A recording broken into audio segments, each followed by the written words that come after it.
Selamat sore, bertemu kembali pada mata kuliah Ekologi Laut Tropis bagi mahasiswa program studi Manajemen Sumber Daya Perairan. Pada perkuliahan minggu ini kita masih melanjutkan pembahasan modul 4 dengan topik ekosistem terumbu karang.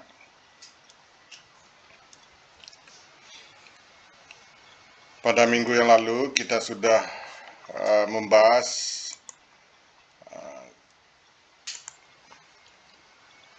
ekosistem terumbu karang bagian 1. Sekarang kita akan membahas ekosistem terumbu karang bagian 2 dengan materi biologi karang, organisme ekosistem terumbu karang, dan interaksi di dalam ekosistem terumbu karang.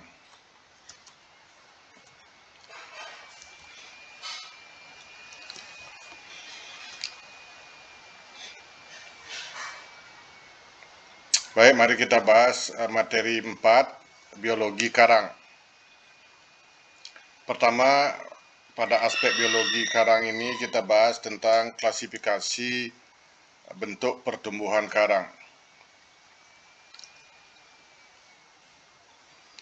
Nah, taksonomi karang untuk mengklasifikasikan karang itu didasarkan atas morfologi skeleton atau morfologi dari kerangka karang atau koloni karang. Nah, dari morfologi ini itu biasanya ada kunci-kunci identifikasi tentang famili, genus, dan juga spesies. Namun banyak juga dalam studi terumbu karang, klasifikasi karang itu didasarkan atas bentuk pertumbuhan atau yang disebut dengan life form dari koloni karang yang dijadikan kunci identifikasi. Nah, berdasarkan bentuk pertumbuhan koloni atau life form, bentuk-bentuk pertumbuhan karang itu dapat dikelompokkan atas karang masif, yang disebut juga sebagai karang otak, ya. Kemudian karang tonggak atau kolumnar. Kemudian ada kelompok karang kerak, ya, encrusting. Kemudian karang bercabang atau branching. Karang daun, ya, Polyus, dan karang meja, disebut juga karang piringan atau tabulet, dan ada kelompok karang lepas, tidak sesil atau tidak melekat pada substrat, ya, disebut juga pre-lapping, jadi hidupnya lepas dari substrat, berbeda dengan kelompok lainnya yang menempel pada suatu substrat.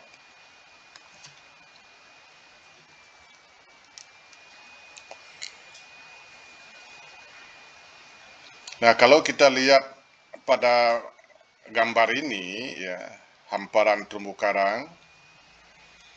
Di sini di dalam suatu hamparan akan tersusun oleh aneka ragam bentuk-bentuk pertumbuhan karang.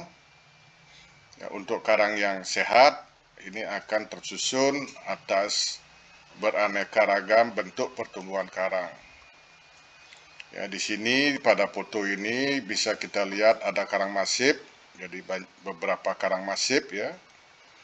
Ini kemudian ada karang daun atau Polyus, ya.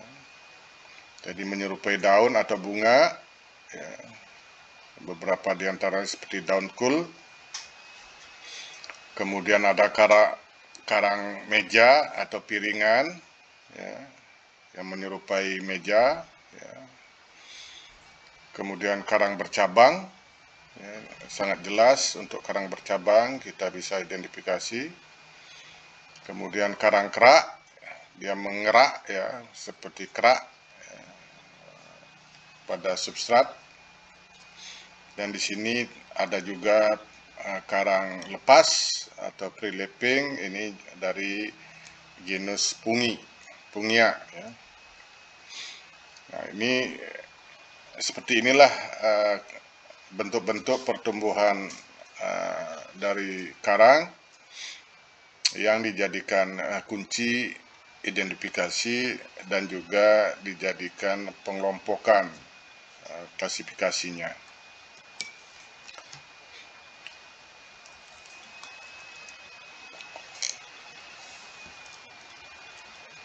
Ini kalau kita detilkan ya bentuk-bentuk pertumbuhan karang. Ini ada karang bercabang ya, dengan percabangan minimal 3 ya. Kemudian karang masif. Karang masif ini mudah diidentifikasi, menyerupai otak ya, disebut juga karang otak. Kemudian ini karang daun, bisa juga disebut karang bunga, menyerupai daun atau bunga ya. Nah, ini adalah kelompok karang kerak, encrusting. Dia memang seperti kerak, jadi melekat tipis ya pada substrat. Nah, kemudian karang meja, ini juga sangat sangat mudah untuk dikenali karena dia berupa lempengan atau piringan ya, yang tersusun seperti ini. Dan ini karang tonggak ya, seperti memang tonggak ya. Itu. Nah, kemudian inilah karang lepas, ini jenis dari jenis Pungia, famili Pungidae. Ini memang tidak menempel di substrat, tapi dia bergerak karena ini memiliki selai bulu-bulu halus ya untuk bergerak dan menangkap makanan. Nah, ini juga termasuk karang lepas ya. Ini jenis Heterocyanthus dan Heterosapmia. Ini kalau di Bali ini hanya saya temukan di daerah Buleleng, tepatnya di Purijati. Ya, ini seperti jamur juga. Di dalamnya ini ada cacing. Ya, cacing ini bersimbiosis juga dengan karang ini. Jenis karang ini apabila misalnya terbalik karena ada arus atau ombak, ya, cacing inilah yang akan membalikkan pada posisi semula. Tanpa itu maka karang ini akan mati. Ini termasuk jenis yang langka dan unik.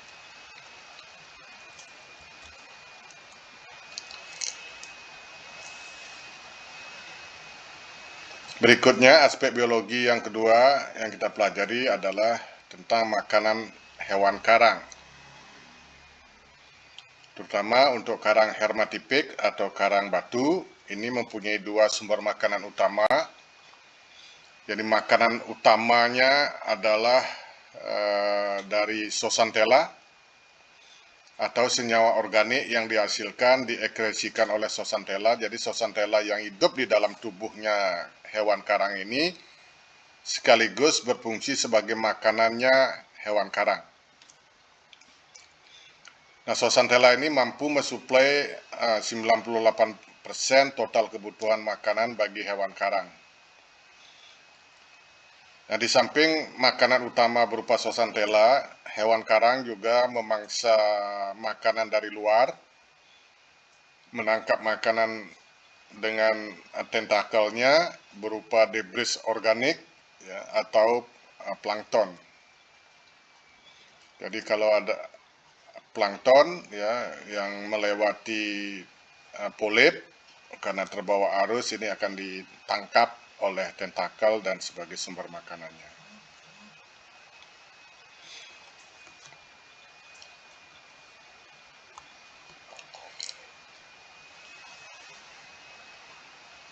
Aspek biologi ketiga adalah terkait reproduksi hewan karang atau perkembangbiakan hewan karang.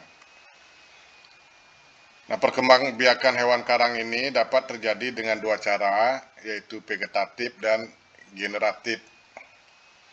Vegetatif ini adalah polip karang itu membelah diri atau memperbanyak diri, ya, dengan membelah diri berulang kali sehingga terbentuk koloni karang yang baru, yang nanti berkembang menjadi koloni dengan ribuan polip, di mana karang membentuk tunas intratentakuler atau ekstratentakuler. Cara kedua adalah generatif. Ya. Generatif ini adalah pembuahan sel kelamin jantan berupa sel gamet, ya, jantan dan betina, di mana sel kelamin jantan dan betina ini berada dalam satu polip. Jadi satu polip itu mengandung sel kelamin jantan dan sel kelamin betina sekaligus, ya, dan biasanya dalam jaringan yang sama. Jadi pada saat musim-musim pemijahan, ya, pemijahan secara generatif ini kalau dibesarkan, ya, biasanya terjadi pada malam hari, ya, untuk melihat spawning dari karang. Jadi karang ini akan melepaskan telurnya, ya, kemudian sel jantan dan sel betina akan bertemu di dalam air, kemudian nanti berkembang menjadi larva planula. Nah, di samping dua cara ini, ya, terumbu karang juga dapat berkembang dengan cara fragmentasi, ya, di stek. Ya, gitu. Jadi misalnya fragmen karang yang terlepas dari koloninya ini akan bisa membentuk koloni baru apabila dia memang menemukan substrat untuk penempelannya. Nah, model inilah yang kemudian digunakan untuk melakukan rehabilitasi terhadap karang, ya, dengan cara stek. Nah, kalau kita lihat gambaran dari perkembangbiakan hewan karang, jadi kita mulai dari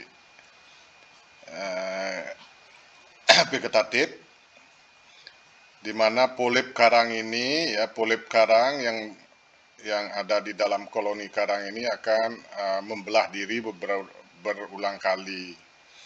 Kemudian nanti tumbuh, ya, dia mengendapkan karang, mengendapkan kapur, ya, dan menjadi koloni baru yang dewasa. Nah, kemudian ini secara generatif, jadi hewan karang melepaskan gamet jantan dan juga sel kelamin betina atau gamet betina.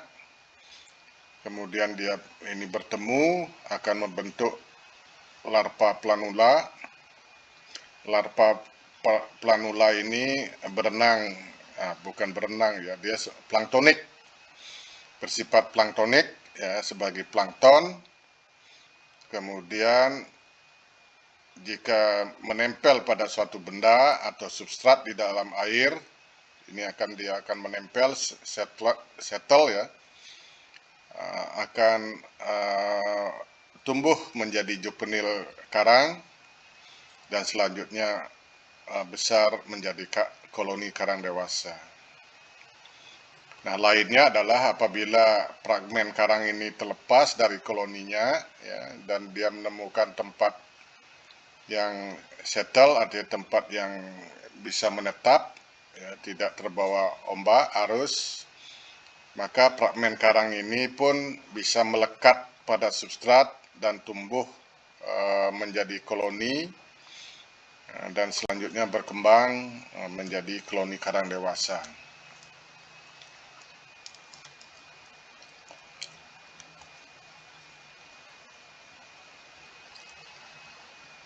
Nah, ini adalah perkembangbiakan hewan karang secara fragmentasi, banyak diadopsi, diaplikasikan untuk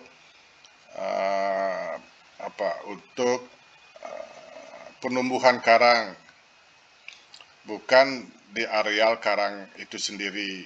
Ya, jadi banyak inovasi, ya, misalnya diikat di tali seperti ini, ya, ini juga cukup menarik, ya. Ini umumnya juga bisa digunakan sebagai atraksi wisata atau untuk riset penelitian, ya. Kemudian bisa ditumbuhkan seperti ini, ya, dengan rak-rak meja, ya, dicangkokkan, bukan dicangkokkan, transplantasi istilahnya, pada suatu substrat, sehingga nanti akan menempel pada substrat, ya, akan tumbuh menjadi koloni.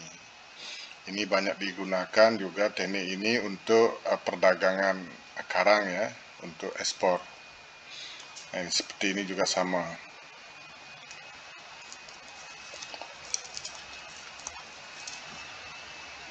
Berikutnya adalah pertumbuhan karang. Nah, yang dimaksud dengan pertumbuhan karang itu adalah pertumbuhan koloni karang. Jadi secara visual, karang tumbuh itu dilihat dari ukuran koloninya. Ya, koloni karang inilah kumpulan dari ratusan atau ribuan polip karang. Ya. Secara umum, karang itu tumbuhnya relatif lambat, ya, 0,1 sampai 10 cm tingginya per tahun, tergantung kepada jenis karangnya. Untuk karang masif atau karang tertentu, ya, itu sangat lambat, mungkin hanya 0,1 cm per tahun. Tapi untuk karang bercabang atau karang daun misalnya, itu pertumbuhannya relatif cepat, ya, bisa jadi lebih dari 10 cm tingginya per tahun atau lebarnya per tahun. Nah, pertumbuhan karang juga bisa dihitung berdasarkan pengendapan kapur, istilahnya kalsifikasi. Ya. Nah, pengendapan kapur pada perairan dangkal itu pada kedalaman 0 sampai 10 meter misalnya, ini berkisar 4 sampai 15 kg kapur per meter persegi per tahun. Pengendapan kapurnya atau pembentukan kapurnya, pembentukan terumbunya kalau ditimbang dalam bentuk kapurnya. Ini adalah contoh, ya, ini adalah penelitian Bapak tentang pertumbuhan terumbu karang. Ini adalah fragmen karang yang baru ditanam, ditransplantasi pada batu, ya, whetstone. Umur 3 bulan sudah kelihatan tumbuh, ya. Sudah kelihatan, sudah mulai menempel pada substrat. Ini adalah umur 9 bulan, baru segini.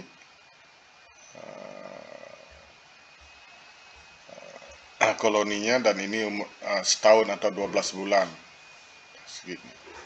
Ini cukup cepat pertumbuhannya. Nah, ini untuk karang daun. Ini adalah 0 bulan baru ditanam, seperti ini, baru ditransplantasi.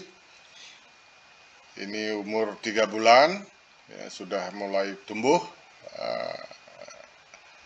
koloninya, dan ini umur 9 bulan. Sudah cukup besar koloninya, dan ini umur setahun. Nah, untuk perairan tropis yang kualitas airnya bagus, ya, kecerahannya tinggi, salinitasnya tinggi, kemudian di perairan dangkal ini karang cukup cepat pertumbuhannya. Jadi sangat potensial kalau kita melakukan rehabilitasi karang pada areal yang mengalami kerusakan. Berikutnya yang kelima, aspek biologi adalah musuh hewan karang. Jadi karang ini pun punya musuh, ya, ada organisme lain yang memangsanya. Jadi mulai dari fase larva sampai tumbuh menjadi koloni, itu karang tidak terlepas dari musuh yang memakannya. Nah, kalau larva itu dimakan oleh ikan tentunya. Nah, musuh utama karang ya, yang paling terkenal adalah memangsa karang itu adalah namanya siuti atau crown of thorn starfish yang disebut sebagai mahkota berduri. Nama ilmiahnya adalah Acanthaster planchi. Ini adalah sekelas dengan bintang laut, ya, starfish. Nah, mahkota berduri ini hidupnya itu merayap di atas karang dan dia menyerap jaringan karang sehingga karang akan mati. Ya, seperti ini karang ini sudah memutih karena memang jaringannya, polipnya ini sudah dimakan, ya, diserap oleh mahkota berduri ini. Nah, mahkota berduri ini pada siang hari jarang kita temukan, ya, karena dia aktifnya pada malam hari. Ya, pada siang hari dia bersembunyi di celah-celah atau di balik karang. Nah, pergerakannya akan meninggalkan kerusakan karang di belakangnya, ya, yang yaitu membuat karang menjadi berwarna putih dan mengosongkan skeleton. Jadi karang ini, terumbu ini akan kosong dia, ya, kehilangan polip karena polipnya sudah diserap, dimakan oleh mahkota berduri ini. Nah, di suatu lokasi dengan kondisi alam yang belum diketahui, ini juga mahkota berduri ini bisa meledak atau outbreak, ya, terjadi peledakan populasi yang mengakibatkan terumbu karang itu bisa rusak dalam area yang sangat luas.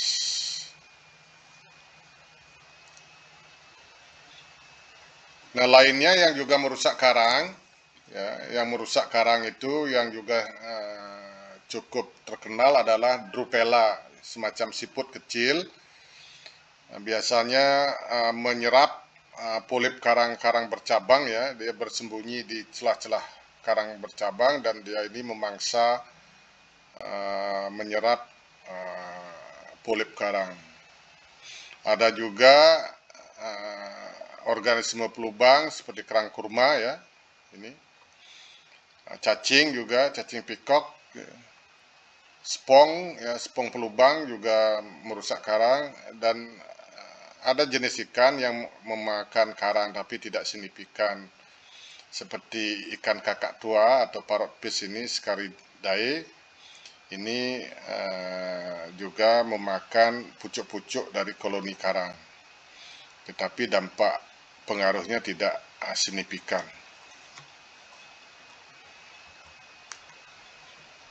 Nah, berikutnya adalah kita akan mempelajari materi kelima terkait biota pada ekosistem terumbu karang.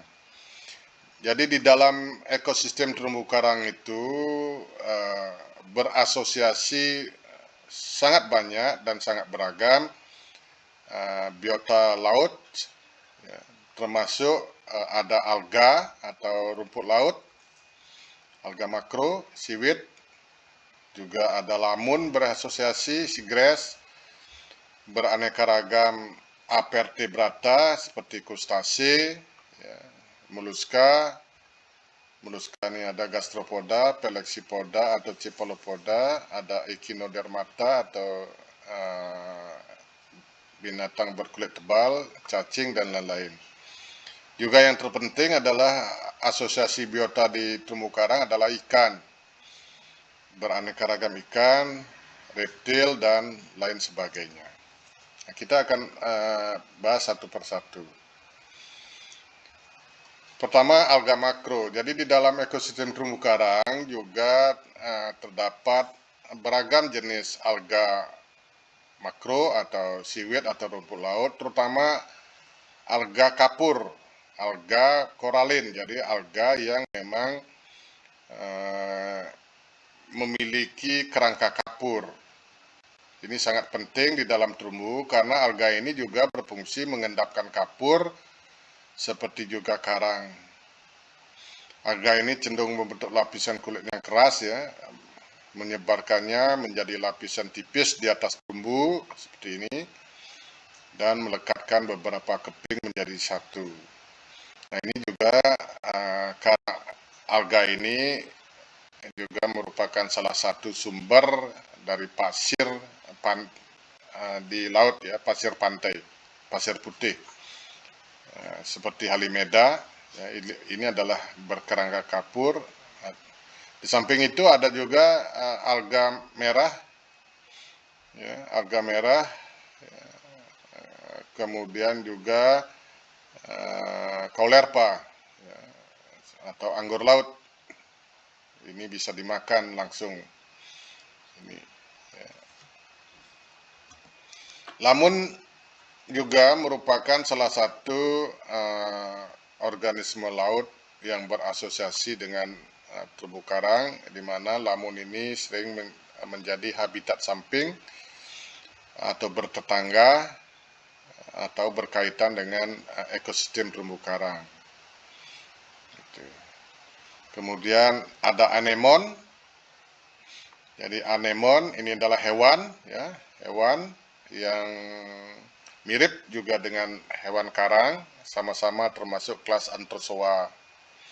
Nah, anemon ini mempunyai tentakel yang mengandung sel-sel penyengat ya, atau nematokis yang berfungsi untuk menangkap makanan.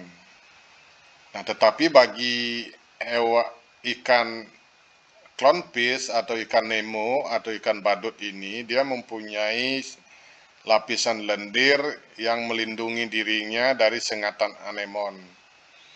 Dan dia menggunakan anemon sebagai rumahnya, karena ikan ini termasuk ikan yang jinak ya, ikan yang lemah dia.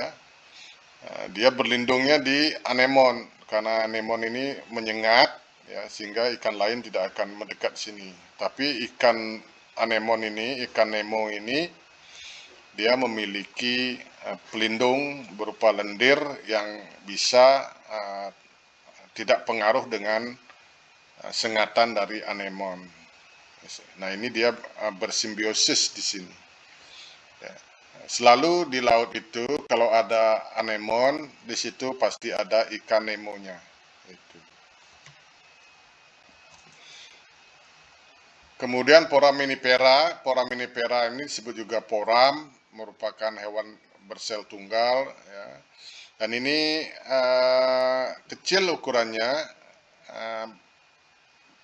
tapi besar perannya juga ini dalam menghasilkan pasir putih yang disebut sebagai pasir poram, di mana kalau di perairan pantai itu banyak terdapat Foraminifera, maka pasir pantainya itu akan kelihatan seperti merica ya, putih ke kuning-kuningan. Kemudian spong, jadi banyak beragam spong di terumbu karang, beraneka bentuk dan warna. Spong ini adalah merupakan hewan filter feeder, juga sebagai vakum cleanernya terumbu karang, karena dia menyaring air ya, fungsinya dia mampu memompa air ya, dan menyaringnya 4-5 kali volume tubuhnya setiap menit ya, jadi penting juga dia untuk membersihkan lingkungan. Spong juga merupakan hewan. Ada banyak gorgonia, kipas laut ya, dan cambuk laut. Ini adalah hewan semua yang bentuknya merupai tumbuhan. Gorgonia ini juga memberi warna dan nuansa yang sangat indah di laut ya, dan banyak tumbuh pada perairan yang agak dalam atau dinding-dinding terumbu terjal. Kita bisa menemukan salah satu yang paling monumental dari gorgonia itu adalah uli ya. Uli, kalau beberapa suku itu memanfaatkan uli akar bahar itu untuk gelang ya, karena ada sugesti kalau menggunakan gelang dari akar bahar ini mampu menolak bala seperti itu. Kemudian cacing laut, banyak sekali cacing yang hidup di terumbu karang. Ya, ada cacing pipih, cacing berbulu, policeta, cacing pita, dan lain-lainnya. Nah, cacing yang paling terkenal itu adalah untuk di terumbu karang, termasuk di perairan pesisir itu adalah Yunis. Nah, kalau di Lombok ini disebut sebagai nyale, ya, sebagai perwujudan dari Dewi Mandalika. Kemudian krustase, di laut itu banyak terdapat jenis-jenis krustase, baik itu berupa lobster, udang, ya, udang dari ukuran besar, udang lobster, sampai udang yang berukuran kecil, ya, berbagai kepiting, ya, dan termasuk kepiting pertapa. Ya, kalau di Bali menyebutnya umang. Kemudian kerang dan siput. Jadi ada 3 tipe utama moluska yang terdapat di terumbu karang. 2 diantaranya merupakan kelompok kerang-kerangan, yaitu gastropoda, ya, dan siput dan kerang. Nah, kerang-kerang ini juga memberi sumbangan bagi endapan kapur di terumbu. Ya. Nah, beberapa diantaranya bernilai ekonomis sangat tinggi, seperti misalnya kerang mutiara, ya, penghasil mutiara. Juga ada kerang kima raksasa yang bisa sangat besar. Ya.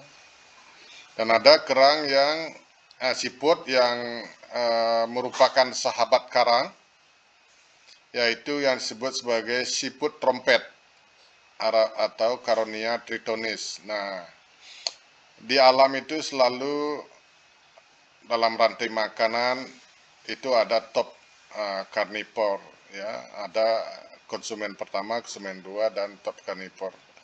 Seperti ini, kenapa kerang trompet ini disebut sebagai sahabat karang? Karena dia dapat memangsa mahkota berduri predator karang. Jadi mahkota berduri ini dikendalikan populasinya supaya tidak banyak, ya, karena dia bisa merusak karang oleh kerang ini, oleh siput ini, ya, siput trompet. Masalahnya siput trompet ini banyak diburu karena memang harganya cukup mahal, ya. Itu sekarang semakin langka di alam. Nah, ini juga bisa berdampak terjadi peledakan mahkota berduri ini. Itu. Kemudian kelompok Cephalopoda ini berupa cumi-cumi atau gurita, nautilus, dan lain sebagainya. Ini juga banyak terdapat di ekosistem terumbu karang. Kemudian bermacam-macam Echinodermata, ya, binatang berkulit tebal, termasuk di dalamnya ini adalah bintang laut, ya. Kemudian ada brittle star, ya, bulu babi atau sea urchin, tripang, dan lili laut. Nah, seperti ini. Jadi Echinodermata ada tripang, ada bintang laut, ya, ada brittle star, ada bulu babi, berbagai macam bulu babi, ada tripang, ya, dan ini lili laut. Ya.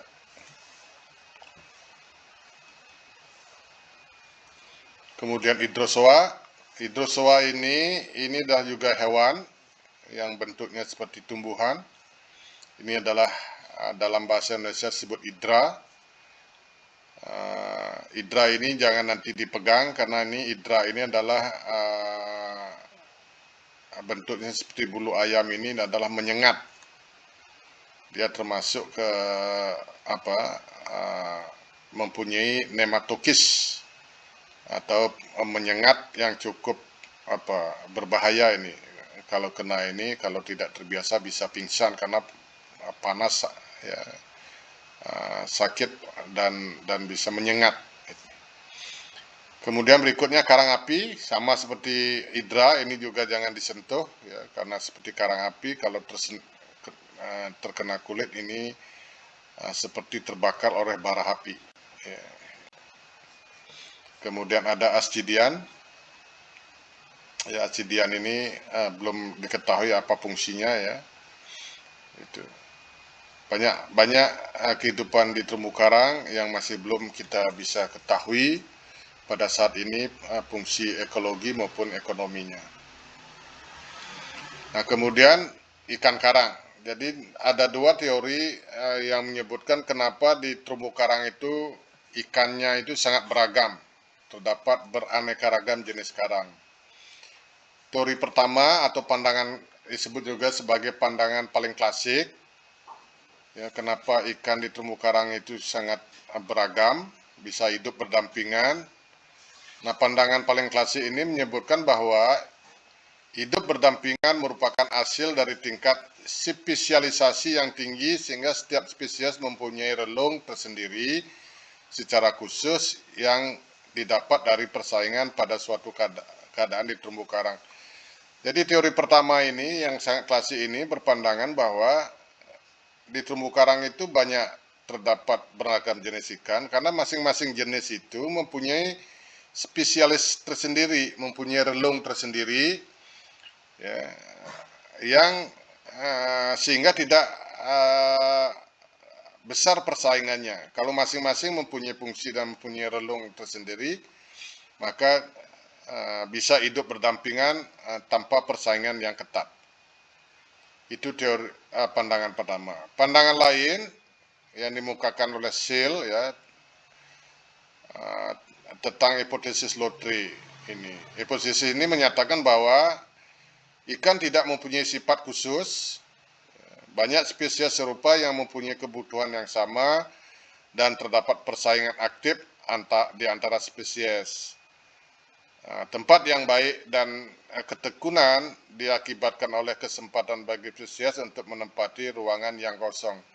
Jadi pandangan yang kedua ini bahwa sesungguhnya ikan-ikan di terumbu karang itu tidak mempunyai tabiat spesies ya spesifik ya, tapi adaptasinya adalah mencari ruang-ruang, menepati semua relung, menepati semua ruang yang kosong.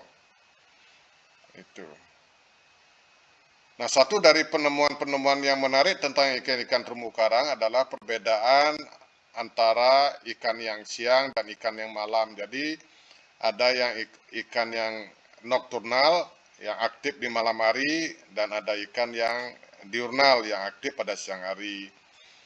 Nah, ikan-ikan yang aktif pada siang hari itu pada malam hari dia akan menempati tempat di mana ikan-ikan pada malam hari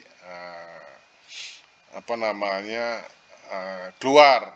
Jadi dia berganti tempat ya antara ikan yang keluar malam dan ikan yang keluar siang. Nah, ciri-ciri lain yang menonjol dari ikan terumbu karang adalah warnanya yang sangat beragam, ya, yang menarik, ya, sehingga juga sangat indah digunakan sebagai ikan hias. Ada 10 famili ikan yang merupakan the big 10 ya, yang melimpah, di mana kelimpahannya berkisar 60-70% dari total ikan terumbu karang. Ada 10 famili dengan kelimpahan tertinggi di terumbu karang. Urutan pertama diduduki oleh ikan betok atau ikan damsel. Kemudian di urutan kedua yang terbanyak adalah wres, ya, ikan wres. Kemudian yang ketiga adalah ikan kupu-kupu atau kepe-kepe, butterfly fish. Kemudian berikutnya ada angel fish, ikan angel, ya, banyak angel di terumbu karang. Ini adalah angel Batman, ya, karena dia di matanya ini seperti memakai penutup mata seperti Batman.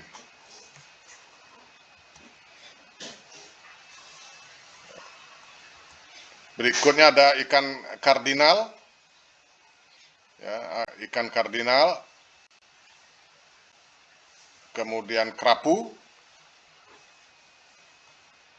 berikutnya disusul oleh ikan kakak tua atau parrotfish, ya, Scaridae, kemudian ikan botana, ini disebut juga ikan bedah, hali bedah, Sergian fish, karena ini dia dilekukan ekornya ini memiliki seperti pisau tajam, ya, sehingga disebut sebagai Sergian hali bedah. Ada blenny, ya, blenny ikan kecil, ya, kemudian di sini gobis, ya, ikan gobi. Itu adalah 10 famili dengan kelimpahan yang terbesar di terumbu karang. Kemudian ada reptil juga, ya, bermacam jenis penyu seperti penyu belimbing, ya, penyu hijau, penyu lekang, penyu pipih, penyu sisik, penyu tempayan. Reptil lainnya adalah yang juga banyak di terumbu karang adalah ular, ya, terutama dari genus Laticauda. Hati-hati dengan ular ini karena ini sangat berbisa, ular laut yang sangat berbisa. Di terumbu karang juga sering didatangi atau disinggahi, dihuni oleh mamalia laut seperti dolphin atau dugong, ya, duyung.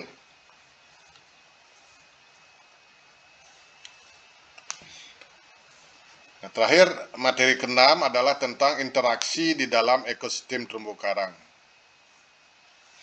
Jadi terumbu karang bukan merupakan sistem yang statis dan sederhana, melainkan suatu ekosistem yang dinamis dan kompleks. Tingginya produktivitas primer di ekosistem terumbu karang ini bisa mencapai 5.000 gram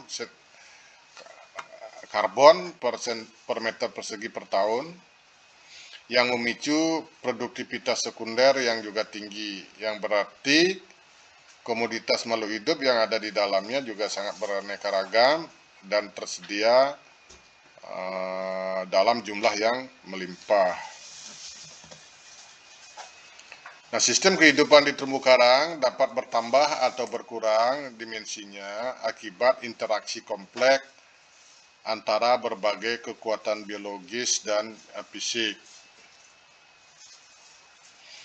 Nah, secara umum, interaksi yang terjadi di ekosistem terumbu karang ini terbagi atas interaksi yang sifatnya sederhana, yang hanya melibatkan 2 jenis biota, ya, dan interaksi yang sangat kompleks yang melibatkan biota dari berbagai spesies dan tingkatan tropik. Nah, interaksi sederhana berupa persaingan, ya, persaingan di antara 2 jenis, misalnya persaingan terutama merebutkan ruang yang relatif terbatas. Jadi persaingan di terumbu karang itu terutama adalah persaingan karena memperebutkan ruang, misalnya persaingan antara jenis-jenis karang yang satu dengan yang lainnya. Jadi seringkali dia saling overtop, saling menutupi, ya, seperti pada gambar ini, ya. Kemudian jenis-jenis karang yang memiliki laju pertumbuhan yang cepat dan bersifat agresif ini dapat menutupi jenis-jenis lainnya. Ya, misalnya karang masif ini karena dia pertumbuhannya lambat, dia bisa nanti ditutupi oleh karang bercabang. Ini juga demikian. Juga misalnya karang sop koral, karang lunak ini juga mempunyai pertumbuhannya cepat, dia bisa menutupi karang yang lainnya. Nah, persaingan ruang juga sering terjadi di suatu hamparan terumbu karang antara karang keras dengan karang lunak, antara terumbu karang dengan alga makro dan lain sebagainya. Nah, persaingan antar komunitas terumbu karang ini juga terjadi terhadap sumber makanan. Berikutnya adalah interaksi sederhana itu pemangsaan. Jadi ada pemaksaan karang oleh mahkota berduri, sudah kita bahas. Ya. Ini adalah predatornya karang.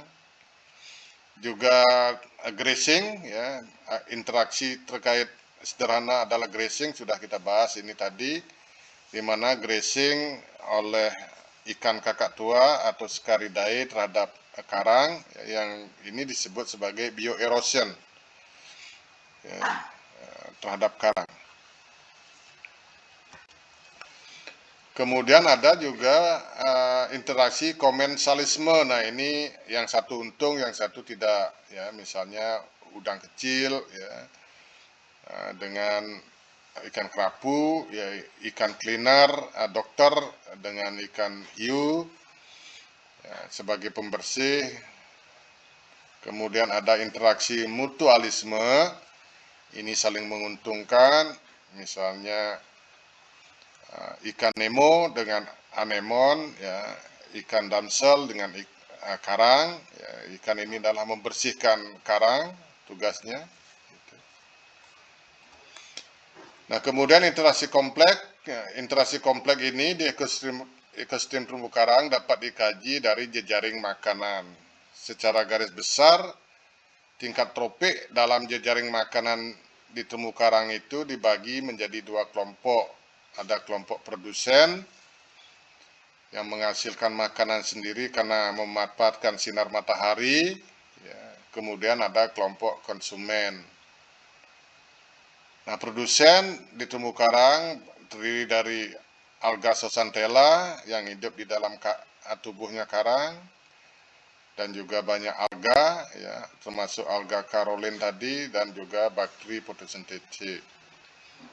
Sedangkan konsumen di ekosistem terumbu karang ini meliputi adalah berbagai karangnya sendiri, hewan karangnya, polip, ikan, dan berbagai hewan laut lainnya. Nah, karang batu atau hermatipik koral dapat berperan ganda, bisa sebagai produsen, bisa sebagai konsumen. Hal ini dimungkinkan oleh adanya simbiosis Zooxanthella yang di hari terang ini melakukan proses fotosintesis, sedangkan di hari gelap memiliki tentakel penyekat yang digunakan untuk menangkap zooplankton dan hewan-hewan kecil lainnya. Ini adalah jejaring makanan di ekosistem terumbu karang, ya. Jadi mulai dari Zooxanthella, ya. Zooxanthella ini juga dimakan oleh Acanthanthus plasci dimakan oleh seperti karang siput, trompet, ya. Kemudian juga karang ini menghasilkan plankton, larva planuranya berupa plankton nanti dimakan oleh ikan-ikan kecil, ini dimakan oleh ikan yang lebih besar, ya. Kemudian biota lainnya juga begitu. Inilah rantai makanan di ekosistem terumbu karang. Ya, ini jejaring makanan yang kompleks di ekosistem terumbu karang, ya, yang melibatkan berbagai jenis biota.